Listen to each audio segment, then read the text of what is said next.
Hello guys, welcome back to our channel. Episode ആരംഭിക്കുമ്പോൾ കാണിക്കുന്നത് വർമ്മയുടെ ഓഫീസാണ്. ഐശ്വര്യ തന്റെ ആളായ ആ അക്കൗണ്ടന്റിനെ മാറ്റി നിർത്തി സംസാരിക്കുകയാണ്. നമ്മൾ തമ്മിൽ എത്ര കോടി തിരിമറി നടത്തിയിട്ടുള്ളതെന്ന് നിനക്ക് ഓർമ്മയുണ്ടോ? അതിനൊക്കെ തക്കതായ പ്രതിഫലം ഞാൻ നിനക്ക് തന്നിട്ടുമുണ്ട്. അതൊക്കെ എനിക്ക് ഓർമ്മയുണ്ട് മേഡം, ഞാനതൊന്നും ആരോടും പറഞ്ഞിട്ടുമില്ലെന്ന് അവർ പറയുമ്പോൾ ഐശ്വര്യ പറയുകയാണ്, ഇനിയും നമുക്ക് അങ്ങനെ തന്നെ ചെയ്യണം. പക്ഷേ മേഡം, ഇപ്പൊ ചെയർപേഴ്സൺ മേഡം അല്ലല്ലോ, ശ്യാമ മേഡം അല്ലേ? ശ്യാമ മേഡത്തിനെ മറികടന്ന് ഒന്നും ചെയ്യാൻ പറ്റില്ല. നമ്മുടെ എല്ലാ തിരിമറിയും നടത്താൻ പറ്റുന്ന ഒരാളിവിടെ ഉണ്ട്. അതിലും വലിയ സ്ഥാനത്തിരിക്കും ഒരാളുണ്ട്, അത് MD അല്ലേ, ആദിത്യൻ സാറ്. ഇത് കേൾക്കുന്ന ഐശ്വര്യ പറയുകയാണ്, ആളെ ഒരു അയ്യോ പാവിയാണ്.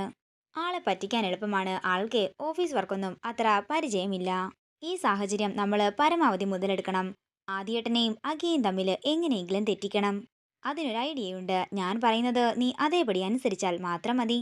അങ്ങനെ ഐശ്വര്യ തന്റെ പ്ലാനെല്ലാം അക്കൗണ്ടന്റിനോട് പറഞ്ഞു കൊടുക്കുകയാണ്. നീ നോക്കിക്കോ, ഒടുവില് ആദ്യേട്ടൻ അഖിയെന്നും ശ്യാമയെന്നും കേട്ടാലേ വെട്ടിക്കൊല്ലാൻ നിൽക്കും. മേഡത്തിന്റെ ബുദ്ധി അപാരം തന്നെയെന്ന് അവരും പറയുന്നു. പിന്നീട് കാണിക്കുന്നത് അശ്വതിയുടെ വീടാണ്. അശ്വതി മുറ്റം തൂത്തുകൊണ്ടിരിക്കുമ്പോ ശ്രീകുട്ടി അവിടെ ബോൾ കളിക്കുകയായിരുന്നു. അതേസമയം അരുൺ അങ്ങോട്ടേക്ക് വരികയാണ്.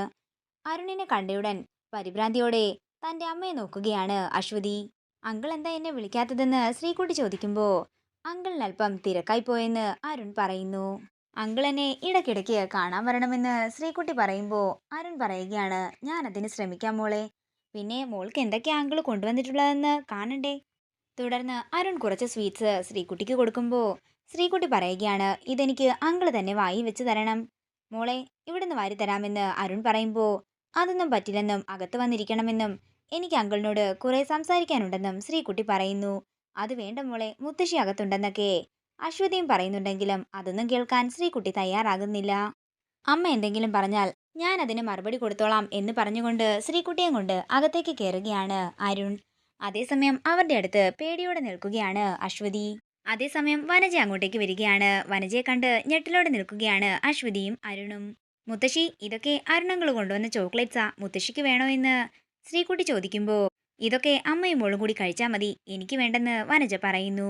തുടർന്ന് ശ്രീകുട്ടിയെ അപ്പുറത്തെ മുറിയിലേക്ക് പറഞ്ഞയക്കുകയാണ് വനജയും അശ്വതിയും. അങ്ങനെ മോള് പോയതിനു ശേഷം വനജ ചോദിക്കുകയാണ്, എന്താ അരുണിന്റെ ഉദ്ദേശം? എന്തുദ്ദേശത്തിലാ അരുൺ ഇടയ്ക്കിടയ്ക്ക് എന്റെ വീട്ടിലേക്ക് വരുന്നത്? എന്റെ മോളെ കാണാൻ. ശ്രീകുട്ടി എന്റെ മോളാണ്, ആ അവകാശം നിഷേധിക്കാൻ ആരെ കൊണ്ടും ആകില്ലെന്നും അരുൺ പറയുന്നു. അവകാശം? ഇത്രയും നാളും ഈ അവകാശി എവിടെയായിരുന്നു? നീ എന്റെ മോളുടെ പിന്നാലെ പ്രേമമാന്ന് പറഞ്ഞു നടന്നു, എന്നിട്ട് അവസാനം എന്റെ മോളെ ചതിക്കുകയും ചെയ്തു. ഏതോ ക്ഷേത്രത്തിൽ വെച്ച് നീ ഇവളുടെ കഴുത്തിൽ താലി കെട്ടിയെന്ന് പറയുന്നു. എന്നിട്ട് അതിന്റെ ബലത്തിലോ നീ ഇവൾക്ക് ഒരു കുഞ്ഞിനെയും നൽകി. എന്നിട്ട് നീ എന്താ ചെയ്തത്? സൗകര്യം പോലെ നീ എന്റെ മകളെ മറന്നു. ഇനിയും പഞ്ചാര വർത്തമാനം പറഞ്ഞുകൊണ്ട് എന്റെ മോളെ ചതിക്കാനാണല്ലേ നിന്റെ പ്ലാൻ? അതെന്താണെങ്കിലും ഇനി നടക്കാനേ പോകുന്നില്ല. ഞാനിവിടെ ആളെ വിളിച്ചു കൂട്ടണോ അതോ നീയായിട്ട് ഇവിടുന്ന് ഇറങ്ങിപ്പോണോ? ഇത് കേൾക്കുന്ന അരുൺ ദേഷ്യത്തോടെ വനജയെ നോക്കുമ്പോ അശ്വതി അരുണിന്റെ കയ്യിൽ പിടിച്ചു പറയുകയാണ്, അരുൺ, ഇനിയും പ്രശ്നങ്ങളൊന്നും ഉണ്ടാക്കാൻ നിൽക്കണ്ട. അരുണിപ്പോ പോകാൻ നോക്ക്, മോൾക്ക് കണ്ടാൽ വിഷമമാകും. അങ്ങനെ പുറത്തിറങ്ങിയതിനു ശേഷം അരുൺ പറയുകയാണ്, നിന്റെ അമ്മയായതുകൊണ്ടാ, ഇല്ലെങ്കിൽ ഞാനിതിന് തക്ക മറുപടി കൊടുത്തേനെ. അമ്മയുടെ ഭാഗത്തുനിന്ന് ചിന്തിച്ചാൽ തെറ്റൊന്നും പറയാൻ സാധിക്കില്ല അരുൺ. ആരൊക്കെ എന്തൊക്കെ പറഞ്ഞാലും ഞാൻ ഇനിയും ഇവിടെ വരും. അബിയെയും മോളെയും പിരിഞ്ഞ് എനിക്ക് ഇരിക്കാനേ സാധിക്കില്ലെന്നും അരുൺ പറയുന്നു. ഇത് കേട്ടുകൊണ്ടുവരുന്ന വനജ പറയുകയാണ്, നിനക്ക് ഇവളെയും മോളെയും കാണാതിരിക്കാൻ പറ്റുന്നില്ലല്ലേ? എന്നാലേ അതിന് പറ്റിയൊരു ഐഡിയ ഞാൻ പറഞ്ഞു തരാം. ഈ നിമിഷമെങ്കിൽ ഈ നിമിഷം ഇവളെയും കുഞ്ഞിനെയും ഞാൻ നിന്റെ ഒപ്പം അയക്കാം. ഞാൻ ശ്രീകുട്ടിയും കൂടെ വിളിക്കട്ടെ? ഇവളെയും മോളെയും കൊണ്ടുപോകാൻ നീ തയ്യാറാണോ? കൂടുതൽ ആളുകളൊന്നും വേണ്ട, നിന്റെ വീട്ടുകാരുടെ സമ്മതം വേണമെന്നും ഞാൻ പറയുന്നില്ല. ക്ഷേത്രത്തിൽ വെച്ച് പേരിനൊരു താലികെട്ട്. എനിക്ക് വേണ്ടപ്പെട്ടവരും കുറച്ചു പേരുണ്ടാകും. അങ്ങനെയെങ്കിൽ മാത്രമേ എന്റെ മകൾക്ക് കളങ്കമില്ലാതിരിക്കൂ. നിന്റെ വീട്ടിലേക്ക് തന്നെ ഇവളെയും കുഞ്ഞിനെയും കൊണ്ടുപോകണമെന്ന് ഞാൻ നിർബന്ധവും പറയുന്നില്ല. ചെറിയൊരു വാടക വീട്, 4 ആളറിയേ. ഇവളെയും ശ്രീകുട്ടിയും കൈപിടിച്ച് നീ അങ്ങോട്ടേക്ക് കൊണ്ടുപോകുമോ എന്ന് വനജ ചോദിക്കുമ്പോ ഇതെല്ലാം കേട്ട് ആകെ തകർന്നു നിൽക്കുകയാണ് അരുണും അശ്വതിയും. എന്താ അരുൺ, നിന്റെ നാവെന്താ ഇറങ്ങിപ്പോയോ? ഞാൻ ചോദിച്ചതിനൊന്നും നീ ഇതുവരെ മറുപടി പറഞ്ഞില്ലല്ലോ. കണ്ടോടി, നിന്നെയും കുഞ്ഞിനെയും കാണാതിരിഞ്ഞാൽ മനസ്സുരുകിയൊലിക്കുന്ന അവന്റെ അവസ്ഥ നീ ഇപ്പൊ കണ്ടല്ലോ. തുടർന്ന് അരുൺ പറയുകയാണ്, ഇപ്പൊ എനിക്കെന്താണെങ്കിലും ഇവരെ കൂട്ടിക്കൊണ്ടുപോകാൻ സാധിക്കില്ല. പക്ഷേ ഇവരെ അധികം താമസിക്കാതെ തന്നെ ഞാൻ കൂട്ടിക്കൊണ്ടുപോകാൻ വരും. നിങ്ങള് തയ്യാറായിരുന്നു? അതേസമയം ശ്രീകുട്ടി പുറത്തേക്ക് വരികയാണ്. അങ്കിള് ഇപ്പൊ പോകണ്ടെന്നൊക്കെ ശ്രീകുട്ടി പറയുന്നുണ്ടെങ്കിലും പോയിട്ട് പിന്നെ വരാമെന്ന് പറഞ്ഞ് അരുൺ അവിടെ നിന്ന് പോവുകയാണ്.